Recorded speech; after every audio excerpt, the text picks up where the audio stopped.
Hi again, then, guys, and welcome to, of course, another installment of Beards and Cars. This is my more podcast-style series where we talk about countdowns, predictions, discussions, that kind of stuff. And, of course, as you saw from the title, this is a much more personal episode, not just for me, but for you guys as well down in the comments. And, of course, top 10s always have plenty of comments on them. That's the whole point of this series. It's actually one of the best series on the channel, in fact, if you enjoy discussion, because you can always find opposing points of view, different ideas that you might not have thought of. For instance, just go to the installment that we did recently about how racing games affect real life and how they have benefits. There were so many great benefits in the comments there.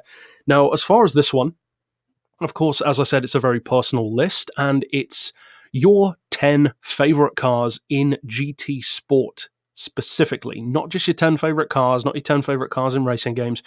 And the caveat that I wanted to put on this for myself, and you don't have to do this, but for me, I wanted it to be the 10 cars that I actually enjoy driving the most in GT Sport, because some of the cars on this list are actually unique to this game in terms of how much I like them. And I found that very interesting when I actually sat down and thought about it, because there are certain cars that I sometimes like in racing games that I don't like that much in real life because they're really good or they feel great to drive, the way that particular game shows how good the car is, for instance.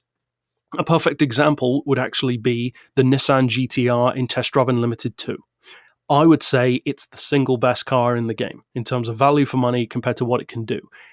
In any other game, I never use the Nissan GT-R because I just have no interest in it.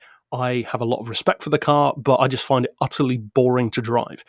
In that game, I love it because of the way it's presented in the game. So even between games, the same car can appear totally different. And for me, that is what I wanted to highlight with this list. There's one car in particular on this list which I would never put on my top 10 in any other game, and certainly not in real life, but in this game I love it. Now, of course, you could do a top 5, you could do a top 10, you could have honourable mentions if you want to as well. Try not to go too crazy with the honourable mentions because it kind of undermines the list if you do. For me, I've got one honourable mention, and as I said, it's strongly based on how much I enjoy driving, looking at, listening to, experiencing these cars in this game. So for me, my honourable mention is actually the very recent Dallara, the SF19 Super Formula. It's not quite in my top 10, but I love driving this car. As many of you know, I am not an open-wheel Formula fan of any kind. Formula 1, Formula 2, Formula Ford, Super Formula. I'm not a fan of any of them. But I love the way this car performs. I love the way it handles. I love the way it feels, the way it sounds. And it feels so much more restrained than like a Formula 1 car. And I actually love it for that. It's a fantastic vehicle to drive. Now, as far as the list itself, my top 10, we're going to kick it off first of all with a car that probably won't be on most people's list because, well, you never know.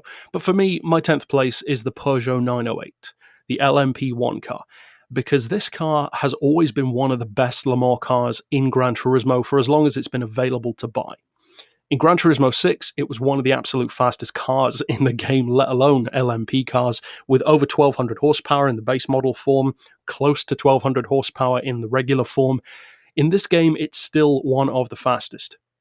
In fact, in terms of lap time at Le Mans, it's up there with stuff like the Audi R18 and even pretty close to the Mazda LM55. So I love it. I love diesel. I love performance diesels. And for me, this car just shows exactly what a diesel can be capable of. And as I've mentioned to a couple of you guys before, I would actually love to create a supercar that uses this Peugeot engine to actually work with Peugeot and put this magnificently engineered 5.5 litre twin-turbo diesel V12 with 700 horsepower after being restricted. What is it, like 850 pound-feet of torque or something crazy like that? Put that into a road car. It would still have better fuel economy than most supercars. Of course, you'd have to modify it a little, probably have a stronger emissions engineering around the car. You'd have to retweak it. But the essential concept of that engine, in a similar way to what Peugeot themselves did with the Peugeot RC concept, that four-door with the rear engine, I would love to do that. I love driving this car in the game. I love the way it sounds. I love the effortless, endless torque and the incredible performance. Ninth place for me is not too surprising for anyone who knows my taste in cars, TVR. The TVR Tuscan in particular.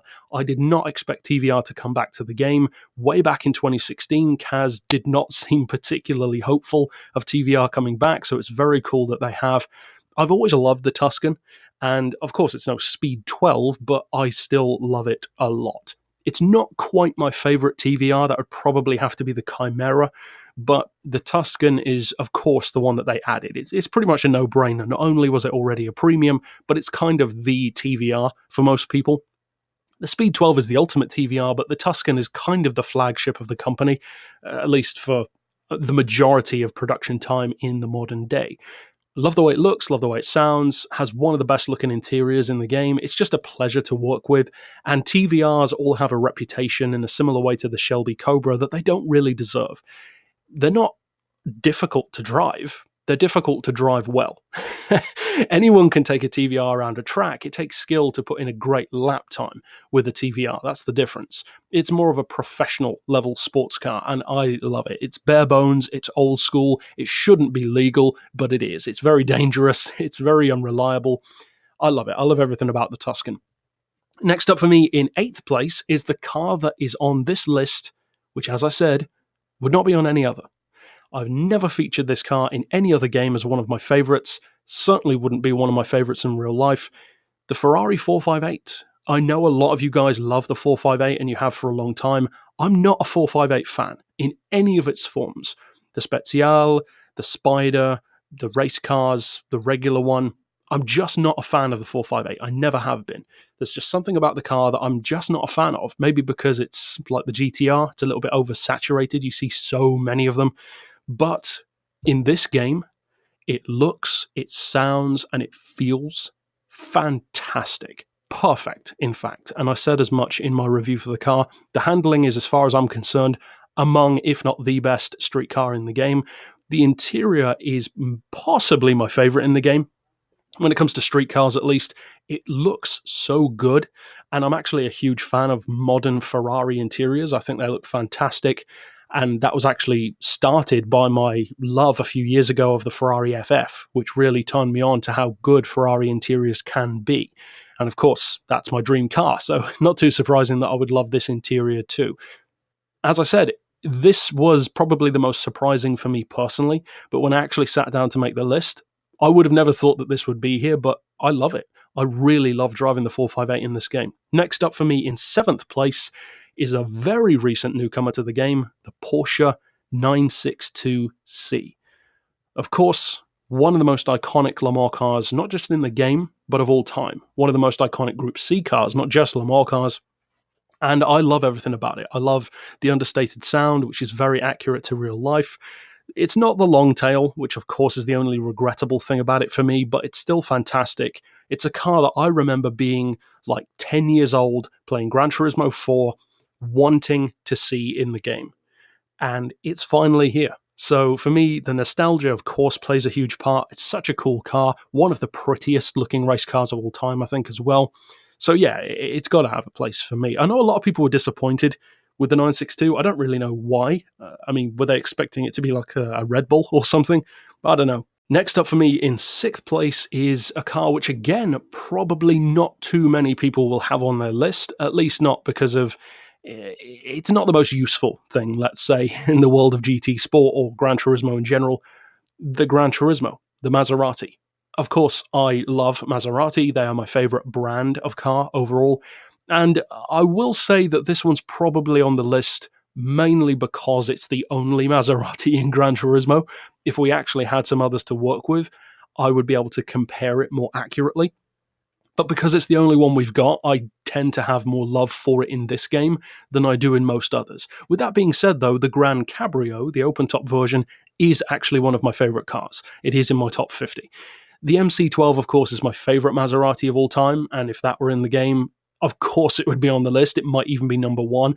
But this one, I love. I love the way it sounds. Of course, the interior, the handling is good. It's just always been one of those cars in a similar way to the regular version of the Aston Martin Vantage and a couple of others too, that it tends to get overlooked. It's not the sharpest or the lightest or the best thing around. It's good, But because of the fact that it's not OP or the absolute best option, a lot of people tend to overlook it, especially when it's the only car in the dealership, which is a shame, because Maserati has so much more to offer.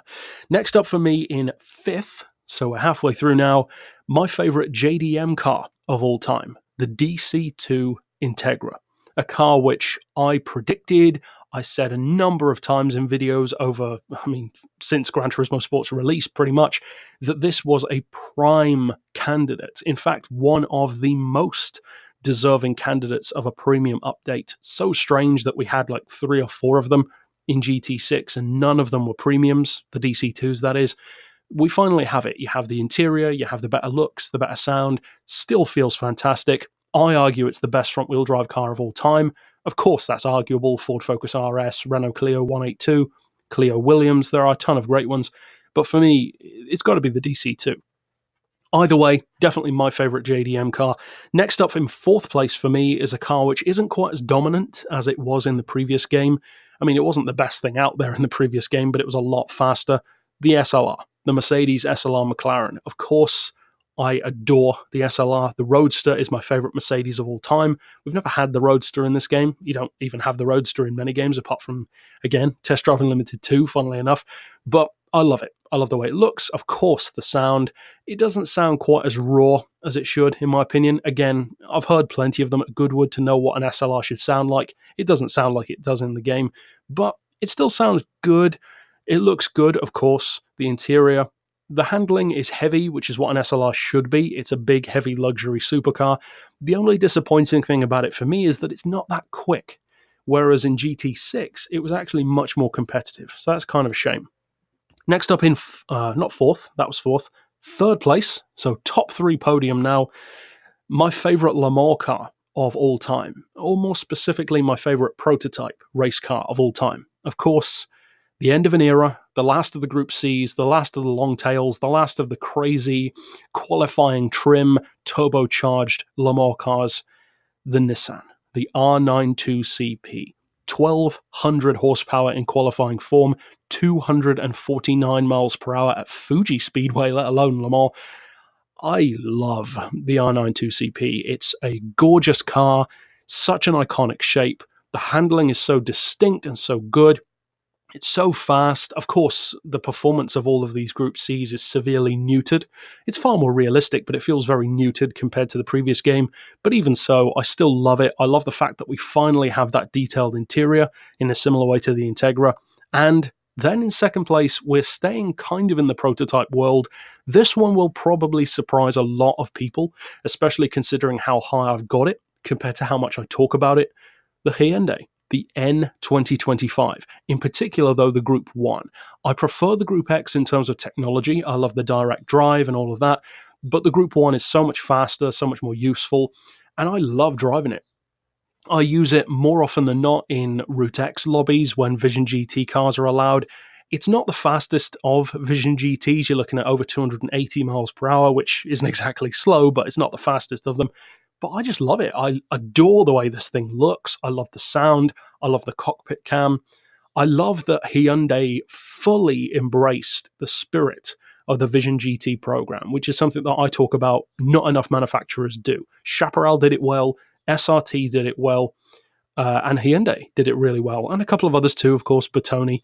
But I love this car. I love the way it handles. I loved it ever since I first saw it. And of course, we were hoping to have it in GT6, but that didn't quite happen. It arrived alongside the Bugatti Vision GT. And then in first place, what could possibly be my favourite car in the game? Well, this one will probably surprise some people, but if you've been following the channel for a while, it probably won't surprise you too much because I've talked about it a number of times. It may even be my favourite classic car design of all time. It's one of the most expensive cars in the game, and it's the car that I tend to recommend when people ask which high roller should they buy. It is, of course, the Shelby Daytona Cobra. I adore this car. I think it is one of the prettiest cars ever built. It's one of the most iconic race cars ever to come out of America. It has near perfect handling for a classic race car. The performance is very good. It's not quite as fast as something like a P4 or an XJ13, but it more than makes up for it by being 5 million credits cheaper. It has more nimble handling, and it has more of a touring style race car vibe to it rather than a full-on prototype. I love the Daytona Cobra. I loved it in GT6. It was perfect in that game already. They made it even better now. The sound is fantastic. The even better graphics look so good. The cockpit cam is gorgeous. And it's actually one of the very, very few cars, and this might surprise some people, it's one of the very few cars that if I actually had the money to buy the cars that I talk about on the channel, this would be one of them. Of course, not an original. It would be the super performance replica. But for me, that's a big deal to say that, because there are not many cars that I would actually buy, even if I like them. But for me, a Daytona Cobra, it would be one of them. I love it that much. So for me, it's got to be number one. I hope, of course, that cars get added to the game that I like even more than some of these cars that I've never been in Gran Turismo before. Who knows? But overall, that's it for my top 10, including my honourable mention. Of course, I'd love to hear yours down below, and here's hoping that we have to update this list sometime in the future. But that's it overall for this list and for this episode. Of course, I'll see you next week. And for now, as always, thanks for watching.